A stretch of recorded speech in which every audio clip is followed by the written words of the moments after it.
Welcome, everyone, to today's episode of the Resilient Kid podcast, Explaining Boundaries to Kids. I'm Ashley Costello, psychotherapist, author, and podcaster, and we're going to dive into what I think is a real essential topic for both parents and our children: understanding and explaining boundaries. Now, this actually was a request by my lovely VA, Chantelle. And if any of you have been following the socials this week, you'll know that she put into a whole plan of action. So we have a regular meeting on a Tuesday morning, and I was dropping the eldest off at a last exam. And I said, I'll tell you what I'll do. As soon as I've dropped her, I'll pull up outside the school that I am going to visit first, and then I'll give you a call. Now, usually we do video calls because I'm at home, but I was pulled up, I was safe, and I thought, well, I'll just audio call. I don't really need to video call it in the cam. And we were chatting, we'd been chatting for a little while, and then all of a sudden, even though we were both stationary, the tech went a little bit odd, and she thought I was slurring my words. And so you could hear this like little panic rise in her voice going, "Are you okay? Are you okay?" And I was like, yeah, I'm fine. Why? Not realizing like why. So she actually lives in South Africa. So she's on the complete opposite side of the pond. And there you go. She thinks I'm slurring my words. Now, as you know, we've got Resilient Kid coaches. And in her head, in that split second where the tech wasn't going right, and also we had disconnected, she was thinking, right, which is the coach that lives the closest to Ashley? Which of them know where she lives and also knows her husband, Dave? And she put out, like, in her head, this plan was already being mapped out until I rang her back and was like, "Hiya, you all right?" And do you know what? Absolutely kudos to her. If I was having a stroke, I'd want her right near me. But yeah, so it's finished very funny, but at the time gave her a little bit of a heart attack, I think. Bless her. So she'd requested a little while ago about how do we explain boundaries to our kids? And I thought after that, she would have potentially saved my life had that been happening. I thought, why not do this for her and fulfill that little request? So today we're going to talk about why boundaries are so important, and also what kind of boundaries we have. How do we explain it to our kids? But most importantly, why should we be the ones to explain boundaries? And for me, that's vital. So, what are boundaries? Well, they are limits, they're rules, they're lines we set, kind of lines in the sand that we set for comfort. But there are lots of different boundaries. There are physical, mental guidelines that help protect us. And I think what we don't realize is that actually it helps other people as well who have a relationship with us. They're like an invisible line in the sand, an invisible fence that define our personal space physically and emotionally.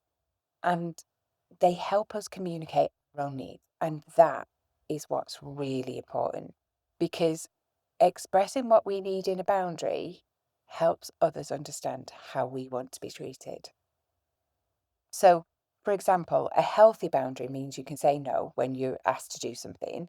And even if you're uncomfortable, even without the feeling of need to apologize, it shows respect for yourself and also teaches the others how to respect us. Okay. Everybody's boundaries are different, and sometimes they move as well. And I did actually think when I was prepping for the podcast that it's actually a really big topic. And what I might do is go through this today just to tell you the different types. But actually, I might do a follow-up one of particularly for teens around how those boundaries can be flexible sometimes, and also what it might look like if you've got an unhealthy boundary. But let's get into it. Let's break it down into a few categories that can be useful when we're teaching our kids, and when I say our kids, remember, any age. Um, so what types of boundaries do we have? So we have emotional boundaries. These are how we think, feelings, values, which I think is one of the reasons why we should be teaching this, and beliefs. So they need to understand how much they're willing to share with others. For example, it's okay for a child to turn around and say, actually, I'm not ready to talk about that. Or I need some space. Or I feel upset, you know? And actually, I think as adults, we often don't respect those boundaries when kids say that to us. We push, don't we? We push.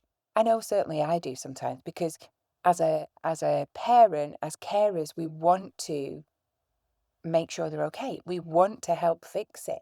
And so we do push that. And actually, sometimes it's about just giving them space. And if they're saying that to you, I don't want to talk about it, then give them the space.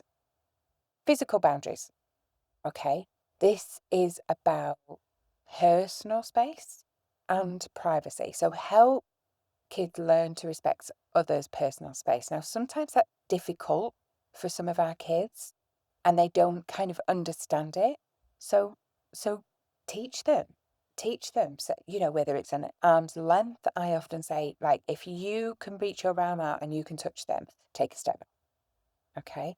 But also as well, things like don't touch, don't touch my things, don't come in my room.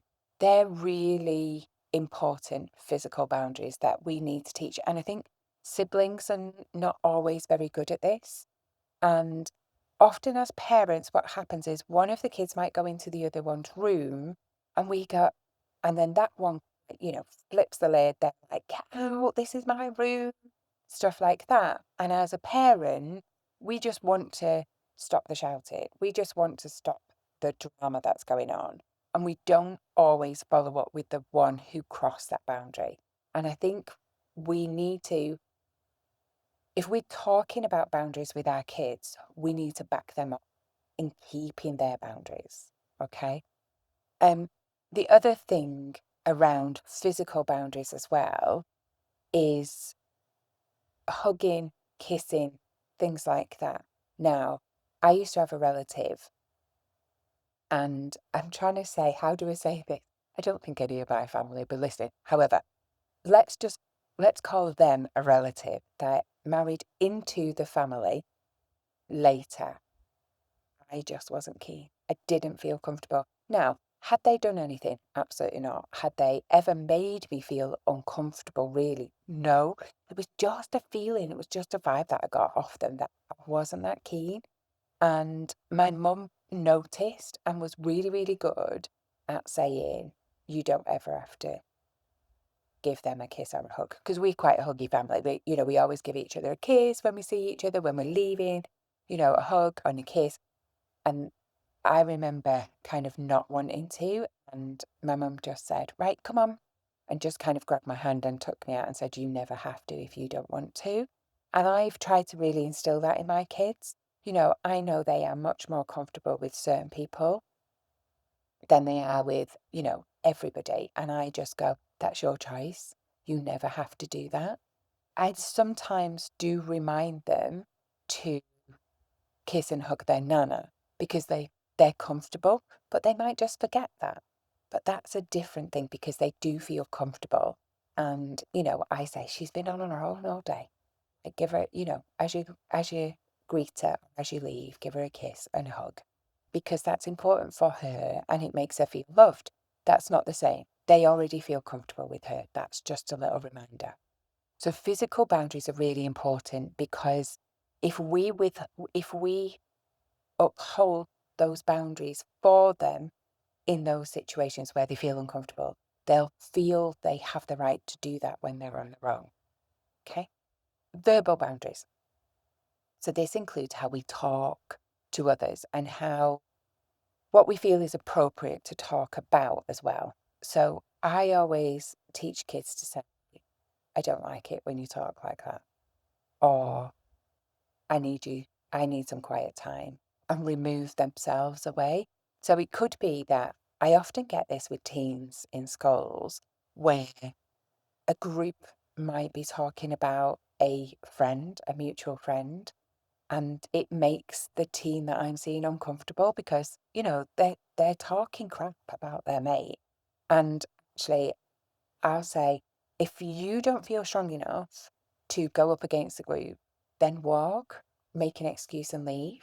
And actually what they will notice over time is that you're not joining in and they'll stop. But if you feel strong enough, you can say, let's not talk about them when they're not here. Or, let's not be talking crap about our friend.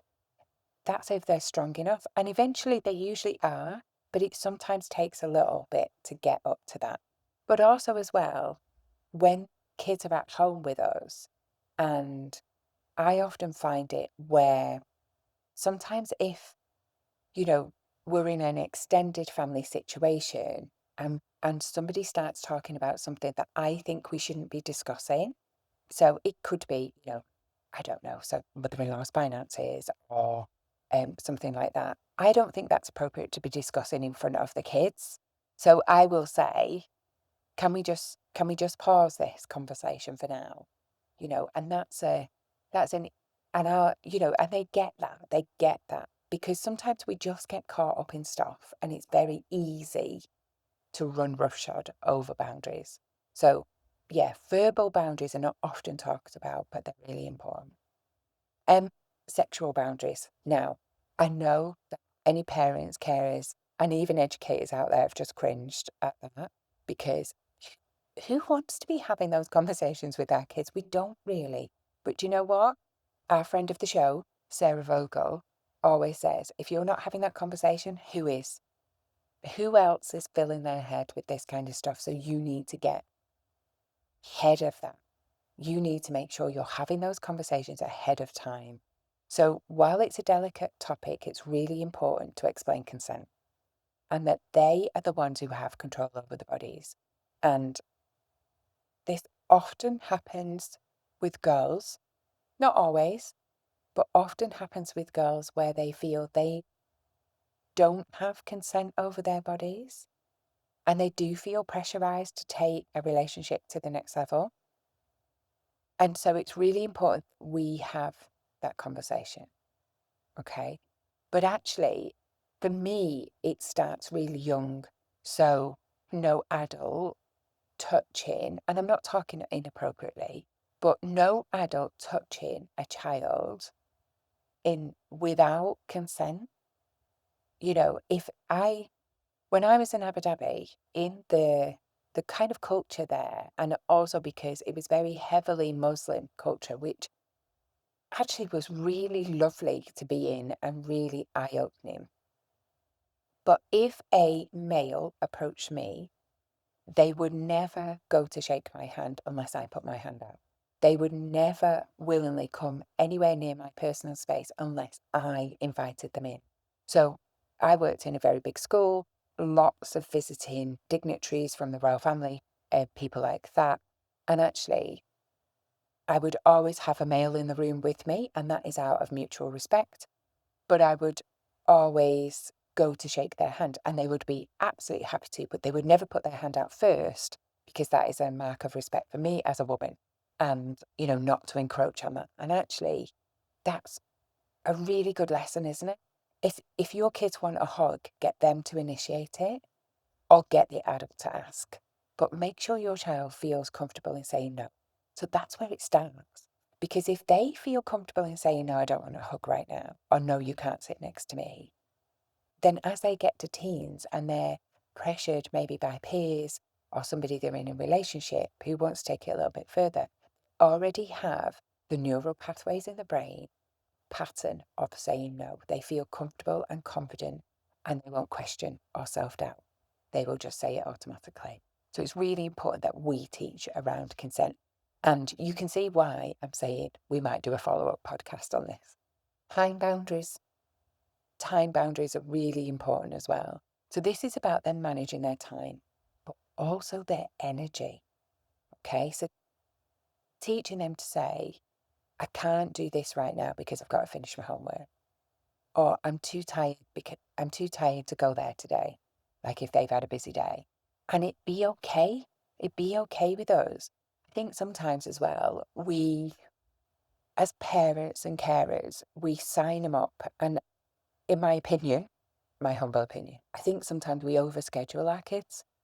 You know, we want them to have experience of everything. We want them to enjoy life and maybe take opportunities we didn't. And so we end up signing them to, after school clubs, sports clubs, dance clubs, swimming, all the things. And then what we realize is there's barely a night where they're not doing anything.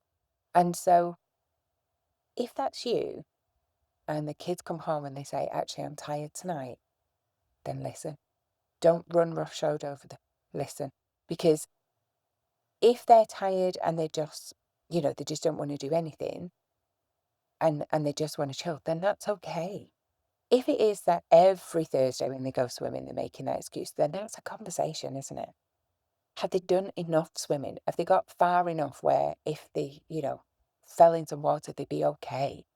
Then why are we continuing to take them? So just think about that when listening to those time boundaries, but also as well, getting them to, if a friend's saying, can you come and play online or can you come and play out? Actually, have you done your homework first? Getting them to put that boundary in is really important. And then lastly is material boundaries. Now, again, a little bit like verbal, it's not often talked about, but I find kids in primary often give away things or lend things. Okay. And they end up by a little bit of pressure giving away their stuff rather than just lending it. So instead of going like, I'm happy to lend it you for a little while, but I do need it back by weekend, they don't. They feel a little bit pressured. So support them in that, really support them in how to do that. My eldest lent some tops like to one of her friends and they were all going out. So they all took various tops and actually what happened was one of the friends kept about 3 tops and she kept asking for them back, asking for them back, asking for them. And actually she never did really get them back. And she was really upset. And I said to her, you know, is it the tops? Is it the money? What is it? And she went, no, it's the fact that she thought it was okay not to give them back. Now, they're not friends anymore. And, I can see why for various reasons. But actually, it is that crossing of the boundaries that sometimes make our kids really upset because it is part of their self-esteem. It is part of their self-respect. And if you cross those boundaries or somebody crosses those boundaries, they feel it innately. And so when we talk about material boundaries, it's really important to understand that this is affecting their self-respect as well. If you ask for it back and you're not getting it, then you don't respect me. And that is 100%. Of course they don't. Of course they don't. So I always talk about if you're going to lend something, do it with a time frame in mind. So yeah, of course you can lend that, but I do need it back by Monday or whatever the date is. But don't leave it too long. Okay, so let's get into them a little bit more about why these are. So I've already talked about self-respect. It's how important it is for our kids to understand, I guess, that they're important and that their feelings matter. And I think as adults, we often don't respect their boundaries enough or don't uphold them on their behalf and be an advocate. The other reason why I think boundaries are so important is the healthy boundaries. If you have got boundaries in place, that really fosters a healthy relationship, one that, mutually cares about each other. And also it prevents dependency. We've all seen it, haven't we? Where one friend is dependent on the other. That is usually because somebody runs roughshod over their boundaries. And it can lead to manipulation. It can lead to, particularly in teens, passive aggressiveness, but I have seen it in primary. So if we can hold those boundaries and teach our kid, it's building trust and it's building respect in a healthy way. The other one's stress. For me, stress reduction. Knowing and enforcing your boundaries initially feels uncomfortable, but actually it helps us avoid exhaustion, overcommitment, and stress. And it, when I was talking about time boundaries, if children feel more in control of their own routines, their own schedules, they also feel more in control of their own emotions. And again, don't we want that for them? And then lastly, and I was going to say probably the most important, I think they're all important, self-respect, healthy boundaries, that stress reduction I was just talking about, but actually self-care. And I go into corporates and deliver training on resilience. And one of the components is resilience is self-care. And when we talk about self-care, it's not bubble baths and things like that. But actually what we realize is it is usually the biggest gap that we have in our resilience.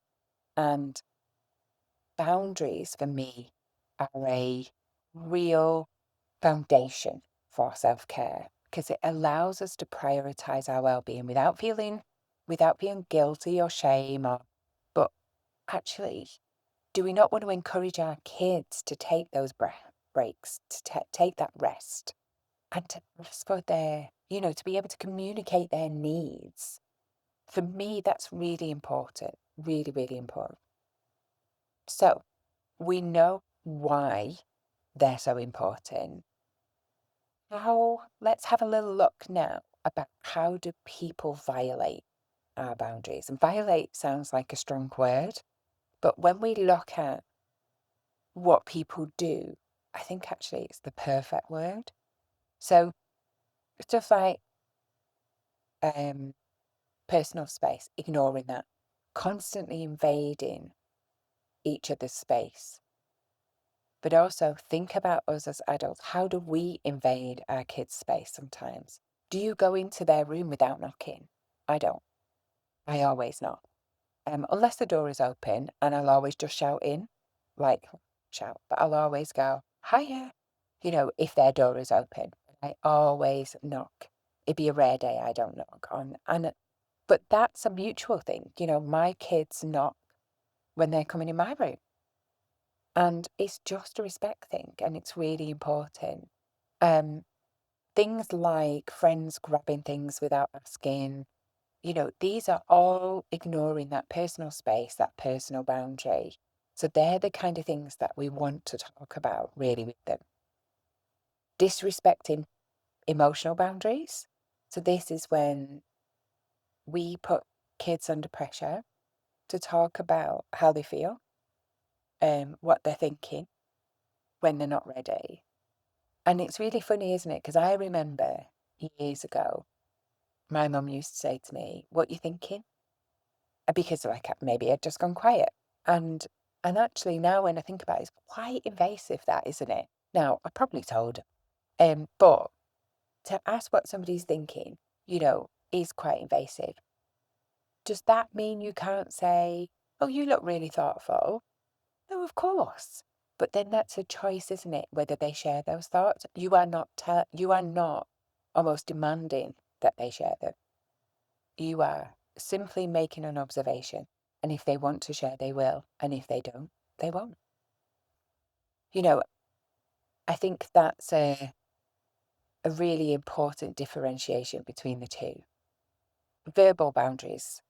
If someone speaks rudely or harshly, we need to make sure they know it's okay to stand up for themselves. I don't like it when you talk like that to me. Please don't shout. And actually, I did a workshop not long ago about difficult conversations not sure I'm saying not long ago, it was last year, but to a company, and they were going through some changes. Customers weren't happy about it. And actually how to lead those difficult conversations so that they felt okay about it and felt comfortable in having them. And I gave them like stock list of things to say. And so even though I'm talking today about, teaching boundaries to our kids and our teens, I think actually sometimes in the workplace we let the way people speak to us ride, and we shouldn't. We absolutely shouldn't. That's a boundary. If you if you hold if you uphold it, it will it's about respect. If somebody is shouting in the workplace or if somebody is talking to you not nice, then call it out. Absolutely call it out. Sexual boundary violations. Again, yes, it's a sensitive area, but they need to know they've got control over their bodies. You know, it doesn't matter whether it's a hug or an inappropriate. If it's unwanted, it's a violation of their boundary. And we need to teach them that they have the right to speak up if someone crosses that line. And then disrespecting time and energy. I think we often expect too much of a child's time. I will sometimes say to my youngest, who is not so young anymore, and also is much taller than me, and I'll say, I need you to clean your bathroom and do your bedroom, bring your washing down. And actually, I can see that he gets really overwhelmed. So I'll say to him, we have to do this over the weekend. Pick one now, and you can do the rest later or tomorrow when, you're not as tired. And it's just, that's about me respecting his energy. Because even though my agenda is, I want all this done, so we've got an easy weekend or we've got friends coming. If that's the case, then actually that's to my timetable. I need to help him out on that. If it is that we've got our weekend, okay, well then they're your areas. Do it in your own time. But I'd like one of them done this morning, please. So it's about us being aware of how we cross their boundaries, because we can talk to them about boundaries. We can get them to practice their boundaries. But if we're not respecting them, then that's not fair, is it, either? So how do we teach them?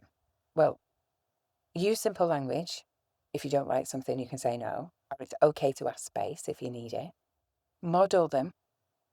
So that's something like, don't be disrespecting their boundaries, making sure that you are knocking on the door, making sure, if they've said no, they don't want to hug or whatever, or they don't want to talk about it, respect it.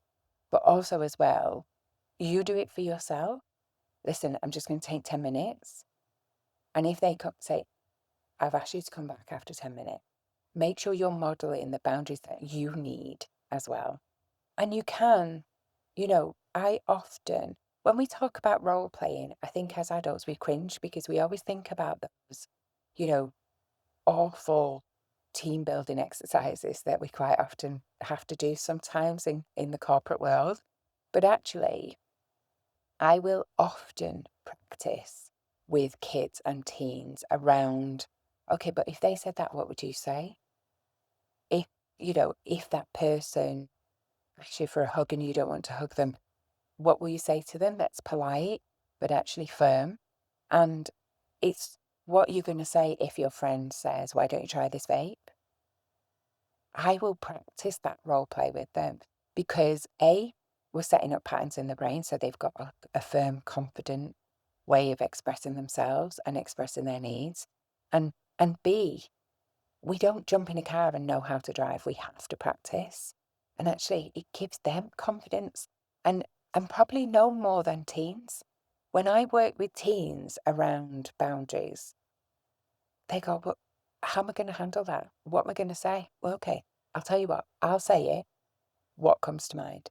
And then giving them those sentences, those stock phrases that they can then put in their own words. We might not be using the same lingo as the kids, but actually giving them an example means they'll put it in their own words as well. So, they're things I think that it's really important that not only do we talk about those invisible lines in the sand, not only do we talk about why it's important that we keep boundaries. But us as adults, as carers, parents, educators around those children, we need to be respecting kids' boundaries as well and modeling those boundaries for ourselves. So, is there anything today that you have thought, actually, I do that? And there is no shame in it. Like when we know better, we do better, don't we? And nobody's perfect, nobody. And, I've told you a few examples where I've probably pushed my kids' boundaries and then gone, hold on. And sometimes that's because it's dawned on me and I've had that realization. And sometimes it's because the kids have pushed back. I've thought, oh no, you're absolutely right. And you know what? It's really important that we go, oh, 100%. You're absolutely right there. I'm sorry. I take responsibility. I am sorry. I won't do it again. So it's important that they see us do that as well. Setting and respecting boundaries, it's a skill. It's a skill for our emotional health. It builds strong, healthy, respectful relationships. And so when we teach our kids about the physical, emotional, verbal, time boundaries, sexual boundaries, all the ones we've, talked about today, we're helping them grow into that confident and also self-respecting individual. What I find is those kids who don't have strong boundaries in place or don't understand what a boundary is, looking for validation elsewhere, their self-esteem is not good, their self-respect is not good. And actually, in seeking that validation, that's where their boundaries are completely run shot over. And so once they are aware of their boundaries and your family boundaries, then that really helps build their confidence, their self-esteem, and obviously their resilience. Thank you for listening today. This is the Resilient Kid podcast. If you found it helpful, please share it with others, whether you are a parent, a carer, an educator, share it. And as always, reach out anytime. Come and join us at the Village, the free Facebook group where we drop little things in. Me and the coaches drop things in, top tips every day. And we also support each other. So you can anonymously ask questions there, but it is a safe space. So you don't have to be anonymous. You can ask questions. On a Saturday, we do Ask Me Anything. So me or the coaches answer questions then on a Saturday. And I'm going to run off and just queue that up because they always put it in a thread ready for Saturday morning. So yeah, if you found this helpful, share it. Come and see us in the Village. Tell us that you've heard the podcast. It'd be really cool to meet you. So take care, everyone. Lots of love from our family to yours.